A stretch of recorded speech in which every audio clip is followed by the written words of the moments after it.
Добро пожаловать в мой канал. Les intempéries se poursuivent après le passage de la tempête Eleanor. Ce vendredi, c'est le risque d'inondation qui est le plus important dans plusieurs régions. 5 morts, 2 disparus et 20 blessés. Le bilan humain depuis le passage de la tempête Eleanor le 1er janvier est important. Ce vendredi il est de 5 morts, 2 disparus et 20 blessés. Un ouvrier a été tué ce vendredi et un autre gravement blessé à Choisy-Haute-Savoie sur le chantier de rénovation d'une ferme, fragilisée par la tempête, selon le parquet d'Annecy qui a ouvert une enquête. Par ailleurs, le corps du pompier disparu jeudi à la mi-journée a été retrouvé ce vendredi après-midi. Robert Sandraz, 64 ans, secourait une famille réfugiée sur le toit de sa voiture, quand il a été emporté par un torrent déchaîné, la Bréda, entre Isère et Savoie. 2 personnes sont portées disparues depuis jeudi soir. En Haute-Marne, un Allemand de 69 ans serait sorti jeudi soir pour manœuvrer les vannes de la rivière Aube. Il aurait pu être emporté par les eaux. En Saône-et-Loire, un homme de 80 ans a voulu voir une rivière vers 20 h, dans le village de Lucenay-l'Évêque. Il a disparu. À Paris, une policière, tombée dans la Seine, est portée disparue.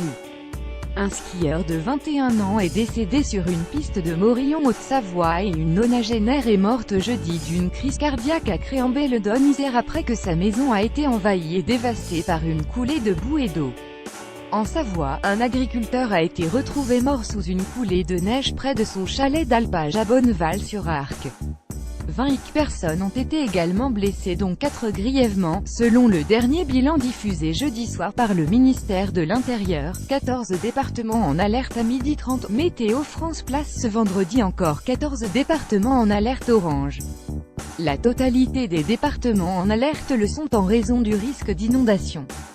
Voici la liste: Jura, Doubs, Hauts-de-Saône, Vosges, Haute-Marne, Meurthe-Moselle, Meuse, Ardennes, Marne, Saône-et-Loire, Corrèze, Lot, Dordogne et Gironde. La Haute-Marne bascule en alerte orange. L'alerte en raison des avalanches a été levée en Savoie et Haute-Savoie. Ces 2 départements restent toutefois en vigilance jaune.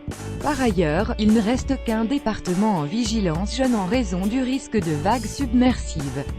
Il s'agit du Finistère. Nouvelles précipitations ce vendredi. Les prévisions des prochaines heures ne sont pas particulièrement bonnes.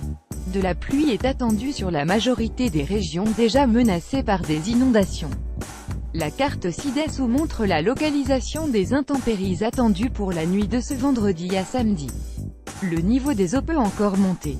Des cours d'eau dans 14 départements restent en vigilance orange crue, comme la Seine dans la région de Rouen, la Garonne et la Dordogne dans le sud-ouest, et d'autres dans le Grand Est ou en Franche-Comté.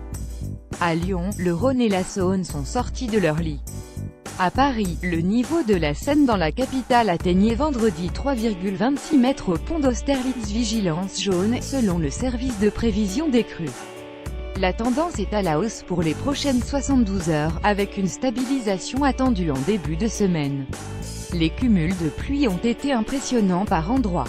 Météo France a enregistré 50 à 70 litres par mètre carré sur le relief du Jura et des Hauts-de-Vosges, plus ponctuellement 70 à 100 litres par mètre carré près des sommets du Haut-Jura et 130 à 160 litres par mètre carré dans le secteur du Ballon d'Alsace. Le risque d'avalanche continue de baisser.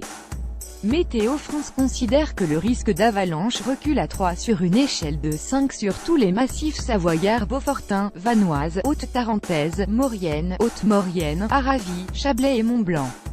Ce risque était encore de 4 en début de journée. Mais, à cause des nouvelles précipitations, des départs spontanés d'avalanche vont encore se produire et quelques grosses avalanches restent possibles. Mais l'épisode de fort risque touche à sa fin. Il faut désormais plus se préoccuper du risque de départ lié au gros redoux à plus basse altitude qui reste marqué mais ne nécessite plus le maintien de l'alerte orange.